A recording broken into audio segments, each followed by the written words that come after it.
হযরত যায়েদ ইবনে আরকাম রাদিয়াল্লাহু তাআলা আনহু বর্ণনা করেন, নবী করিম সাল্লাল্লাহু আলাইহি ওয়াসাল্লামকে সাহাবীগণ জিজ্ঞাসা করলেন, ইয়া রাসূলুল্লাহ মা হাযিহিল আদাহিয়্যু, ইয়া রাসূলুল্লাহ কুরবানি কি?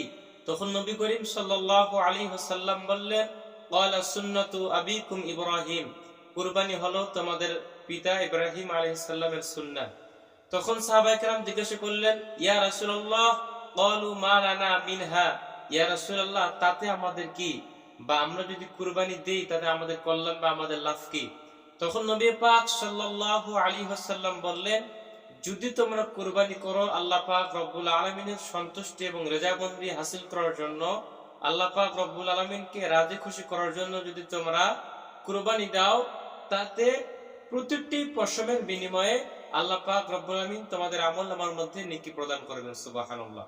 তখন সাহাবায়ে কেরাম জিজ্ঞাসা করলেন, ইয়া রাসূলুল্লাহ ছোট পশমের ব্যাপারে কি হবে? তখন নবী পাক সাল্লাল্লাহু আলাইহি ওয়াসাল্লাম বললেন, ছোট বড় প্রতিটি পশমের বিনিময়ে যে ব্যক্তি কুরবানি দিবে, আল্লাহ পাক রব্বুল আলামিনকে রাজি এবং খুশি করার জন্য আল্লাহ পাক রব্বুল আলামিন ওই ব্যক্তির আমলনামার মধ্যে অবশ্যই প্রত্যেকটি পশমের বিনিময়ে আল্লাহ পাক রব্বুল আলামিন নেকি প্রদান করবেন। সুবহানাল্লাহি ওয়া বিহামদিহি। নবী পাক সাল্লাল্লাহু আলাইহি ওয়াসাল্লাম অপর হাদিসের মধ্যে বলেন, যে ব্যক্তি সবের আশায় খালিস নিয়তে আল্লাহ পাক রব্বুল আলামিনকে খুশি করার জন্য কুরবানি দেয়, ওই কুরবানির জবহকৃত পশুটা তার জন্য জাহান্নামে প্রতিবন্ধক হয়ে যাবে। সুবহানাল্লাহ। যে ব্যক্তি কুরবানি দিবে আল্লাহ পাক রব্বুল আলামিনকে রাজি এবং খুশি করার জন্য, নবী করিম সাল্লাল্লাহু আলাইহি সাল্লাম বলতেছেন, ওই ব্যক্তির জবহকৃত কুরবানির পশুটি তার জন্য জাহান্নামের প্রতিবন্ধক হয়েছে। আল্লাহু আকবার কাবীরা। প্রিয় মুসলিম ভাই এবং বোনেরা, কুরবানির আরো অসংখ্য অগণিত হাদিস আছে কুরবানির ফজিলত সম্পর্কে।